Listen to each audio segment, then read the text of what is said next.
Good morning students. आज हम हमारी क्षितिज बुक का 6th लेसन प्रेमचंद जी के फटे जूते जो हरिशंकर प्रसाई द्वारा लिखा गया है उसको पढ़ेंगे। हरिशंकर प्रसाई का जन्म हुआ सन 1922 में मध्य प्रदेश के होशंगाबाद जिले के जमानी गांव में। नागपुर विश्वविद्यालय से इन्होंने एमए कंप्लीट की थी और कुछ दिनों तक वहां पर अध्यापन भी करवाया था। सन 1947 से स्वतंत्र लेखन करने लगे। ये जबलपुर से वसुधा नामक एक पत्रिका निकाली जिसकी हिंदी संसार में काफ़ी सराहना हुई। सन 1995 में इनका निधन हो गया। हिंदी के व्यंग्य लेखकों में इनका नाम जो है सबसे पहले लिया जाता था, सबसे आगे थे। प्रसाई जी की कृतियों में हंसते हैं रोते हैं जैसे उनके दिन फिरे, ये कहानी संग्रह है। रानी नागफली की कहानी, तट की खोज, तब की बात और थी, भूत के पांव पीछे, बेईमानी की परत, पगडंडियों का जमाना, सदाचार का ताबीज, शिकायत मुझे भी है और अंत में ये निबंध संग्रह है। वैष्णव की फिसलन, तिरछी रेखाएं, ठिठुरता व गणतंत्र, विकलांग श्रद्धा का दौर, ये इनके द्वारा लिखे गए व्यंग्य संग्रह है। भारतीय जीवन के पाखंड, भ्रष्टाचार, अंतर्विरोध, बेईमानी आदि पर लिखे इनके व्यंग्य लेखकों ने शोषण के विरुद्ध साहित्य की भूमिका का निर्वाह किया था। इनका व्यंग्य लेखन परिवर्तन की चेतना पैदा करता है। कोरे हास्य से अलग ये व्यंग्य आदर्श के पक्ष में अपनी उपस्थिति दर्ज कराता है। सामाजिक, राजनीतिक और धार्मिक पाखंड पर लिखे इनके व्यंग्यों ने व्यंग्य साहित्य के मानकों का निर्माण किया। प्रसाई जी बोलचाल की भाषा सामान्य भाषा का प्रयोग करते थे, किंतु संरचना के अनूठेपन के कारण उनकी भाषा का जो मारक है क्षमता बहुत, उसकी भाषा की मारक की क्षमता बहुत बढ़ जाती है।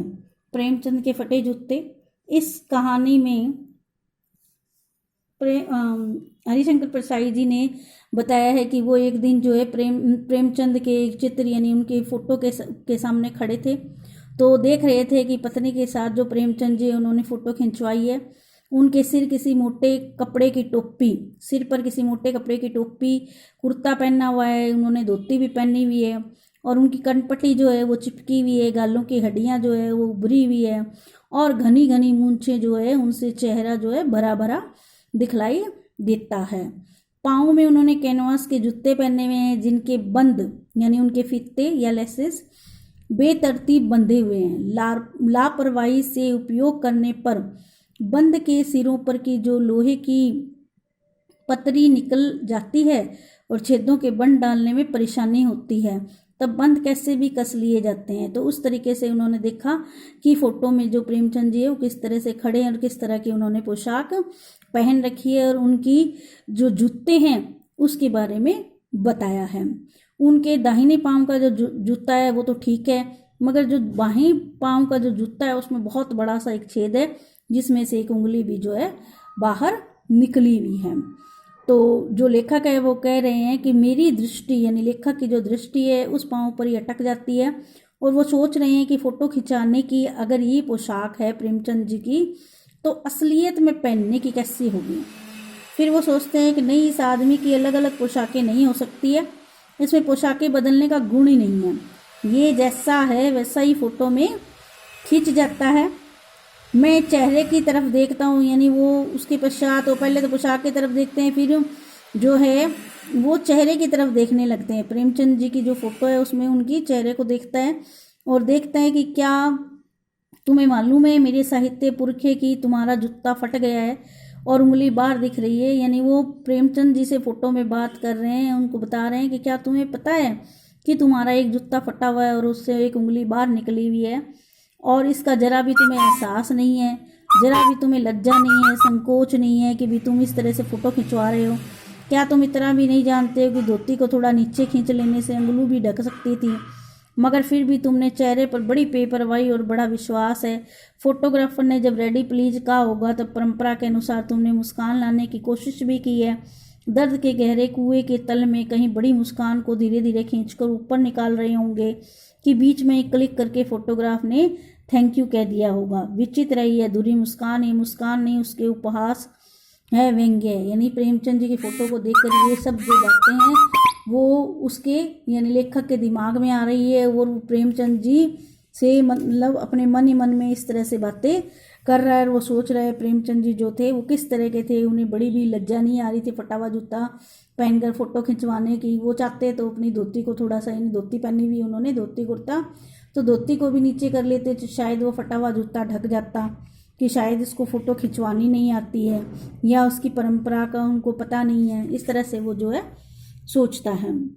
और वही सोचता है कि ये कैसा आदमी है जो खुद तो फटे जूते पहने फ़ोटो खिंचा रहा है पर किसी पर हंस भी रहा है, यानी मुस्कुरा रहा है वो तो, यानी किसी और पर मुस्कुरा भी रहा है, हंस भी रहा है। फ़ोटो खिंचाना था तो ठीक जूते पहन लेता या न खिंचाता, फ़ोटो न खिंचाने से क्या बिगड़ता। शायद पत्नी का आग्रह रहा हो, यानी उसकी पत्नी ने ज़्यादा कहा होगा इसलिए फ़ोटो खिंचा रहा हो। चलो अगर पत्नी के कहने पर खिंचवा रहा है तो कोई बात नहीं। ये कितनी बड़ी ट्रेजेडी है कि आदमी के पास फ़ोटो खिंचाने को भी जूता नहीं है। मैं मतलब इसकी जो फ़ोटो है देख रहा हूँ, प्रेमचंद जी की फ़ोटो देख रहा हूँ, फ़ोटो देखते देखते उनके क्लेश को अपने भीतर महसूस करके जैसे मैं रो पड़ना चाहता हूँ। यानी उनको लग रहा है कि ज़बरदस्ती फ़ोटो खिंचाई गई है और उस तरह से उनके मन में क्या चल रहा होगा। तो जो लेखक है वो कह रहा है कि मुझे महसूस हो रहा है, मगर तुम्हारी आंखों का ये तीखा दर्द भरा व्यंग्य, यानी जो तुम मुस्कुरा रहे हो, तो मुझे एकदम रोक देता है। तुम फ़ोटो का महत्व नहीं समझते, यानी प्रेमचंद जी के लिए कहा है कि वो फ़ोटो का महत्व नहीं समझते। यदि समझते होते तो किसी से फ़ोटो खिंचाने के लिए जूते मांग भी सकते थे। लोग तो मांग के कोट भी पहन लेते हैं और सुंदर वर यानी दूल्हा दिखाई देते हैं, और मांगे की मोटर से बारात निकाल लेते हैं, यानी अगर ज़रूरत पड़ने पर कार वगैरह या बस वगैरह मांगने ज़रूरत पड़ती है तो मांग लेते हैं। तो फ़ोटो खिंचाने के लिए तो बीवी तक को मांग लेते हैं। तुमसे जूते की मांग नहीं बनी पड़ी, तुम फ़ोटो का महत्व नहीं जानते हो। लोग तो इत्र लगाकर अर्थात परफ्यूम लगाकर भी फ़ोटो खिंचवाते हैं ताकि जो है फ़ोटो उनकी फ़ोटो में सुंदर आए और फ़ोटो में जो है इत्र की खुशबू आ जाए। बच्चों ये थोड़ा सा व्यंग्य किया गया है, वैसे ऐसा होता नहीं है कि परफ्यूम लगा के फ़ोटो खींचाए और उसमें खुशबू आए, ये सिर्फ व्यंग्य किया हुआ है। गंदे से गंदे आदमी को फ़ोटो भी खुशबू देती है। अब टोपी के बारे में बताया कि टोपी जो है वो 8 आने में मिल जाती है, और जूते उस ज़माने में 5 रुपये से कम में क्या मिलते होंगे, तो जूता हमेशा टोपी की कीमत रहा है। अब तो जूते की कीमत और बढ़ गई है और एक जूते पर 2500 टोपियाँ जो है वो न्यौछावर होती है। तुम भी जूते और टोपी के अनुपातिक मूल्य के मारे हुए थे। ये विडंबना मुझे इतनी तीव्रता से पहले कभी नहीं चुभी जितनी आज चुभ रही है जब मैं तुम्हारा फटा जूता देख रहा हूँ। तुम महान कथाकार, उपन्यास सम्राट, युग प्रवर्तक, जाने क्या क्या कहलाते हो। यानी प्रेमचंद जी जो थे महान कथाकार भी कहलाते थे, उपन्यास सम्राट भी कहलाते थे, युग को परिवर्तन करने वाले युग प्रवर्तक भी कहलाते थे, क्योंकि इनके विषय में इन्होंने कहानियाँ लिखी है, कथाएं, उपन्यास लिखे हैं, इसलिए इनको ये सब कहा जाता है। तो मगर फोटो में तुम्हारा जूता फटा हुआ है, यानी जो लेखक को एक ही बात दिमाग में आती है कि उनका जूता जो है वो क्यों फटा हुआ है, उसको क्या तरीका नहीं था फोटो खिंचाने का। अब वो अपने जूते के बारे में बता रहा है कि मेरा जूता कोई है वो भी अच्छा नहीं है, ऊपर से अच्छा दिखता है, अंगुली बाहर नहीं निकलती, पर अंगूठे के नीचे जो तला है वो फटा हुआ है। यानी उसका जूता भी फटा हुआ है लेकिन वो नीचे से तले से फटा हुआ है अंगूठे के, तो अंगूठा जमीन से घिसता है और पेन्नी मिट्टी पर कभी रगड़ खाकर लहूलुहान भी हो जाता है। पूरा तला गिर जाएगा, पूरा पंजा छिल जाएगा, मगर अंगुली बाहर नहीं दिखेगी। तुम्हारी अंगुली दिखती है पर पाँव सुरक्षित है, मेरी अंगुली ढकी है पर पंजा नीचे से घिस रहा है। तुम पर्दे का महत्व नहीं जानते हो, हम पर्दे पर कुर्बान हो जाते हैं। यानी जो अगर पाँव ढका हुआ है तो उसमें क्या है, थोड़ी इज्जत है, क्योंकि वो लुगाई लोगों को दिखाई नहीं दे रहा, लेकिन तुम्हारा जो है वो जो फटा हुआ जूता है वो लोगों को दिखाई दे रहा है, इसलिए पर्दे में ढकी बात का महत्व जो है वो लेखक कह रहा है मैं जानता हूँ, तुम नहीं जान सकते हो। तुम फटा हुआ जूता बड़े ठाठ से पहने हो, ऐसे नहीं पहन सकता। फोटो तो जिंदगी भर इस तरह नहीं खिंचाऊंगा, चाहे कोई जीवनी बिना फोटो के ही छाप दे। तुम्हारी ये व्यंग्य मुस्कान मेरे हौसले पस्त कर देती है। क्या मतलब है इसका, कौन सी मुस्कान है ये, क्या होरी का गोदान हो गया है। ये सब जो है, जो अब ये उदाहरण दे रहा है लेखक, ये सब मतलब कहानियाँ, कथाएं या उपन्यास जो प्रेमचंद जी द्वारा लिखे गए थे ना, उनके नाम ही आ रहे हैं।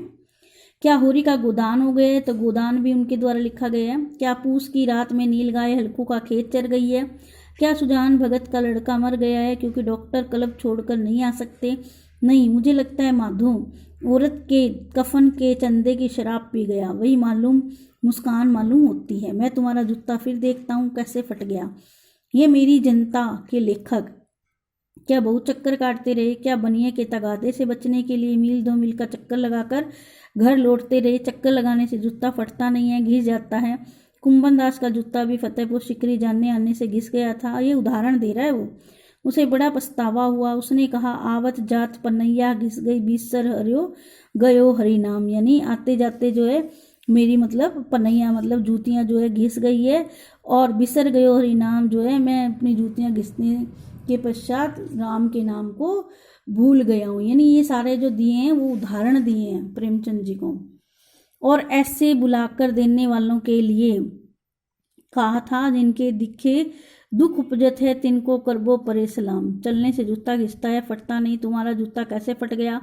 मुझे लगता है तुम किसी सख्त चीज़ की ठोकर मारते रहे हो। अब वो जो लेखक है वो कह रहा है कि या तो तुमने क्या किया, अंगूठा मतलब फटा है तो तुमने या तो किसी को चलते आते जाते तुमने ध्यान नहीं रखा है और ठोकर मारते रहे हो, जिससे क्या है अंगूठा फट गया है। कोई चीज़ जो है परत परत पर सर्दियों से जम जाती है, उसे शायद तुमने ठोकर मार मार कर अपना जूता फाड़ लिया। कोई टीला जो रास्ते पर खड़ा हो गया था उस पर तुमने अपना जूता आजमाया होगा, यानी कोई टीला होगा उस पर तुमने ठोकर मार के आजमाया है कि मतलब मैं इसको मार सकता हूँ, हटा सकता हूँ या नहीं।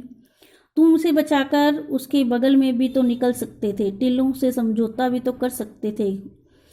सभी नदियाँ पहाड़ थोड़ी ही फोड़ती है, कोई रास्ता बदलकर घूम कर भी तो चली जाती है।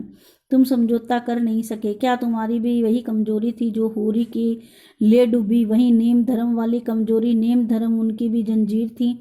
मगर तुम किस तरह मुस्कुरा रहे हो? उसे लगता है कि शायद नेम धर्म तुम्हारा बंधन नहीं था, तुम्हारी मुक्ति थी। यानी जो ये इन पैरों से वो समझाना चाहता है कि जो मतलब तुम जूता मतलब ठोकर मारे बिना भी तो चल सकते थे, ठोकर नहीं मारते तो शायद तुम्हारा जूता नहीं फटता।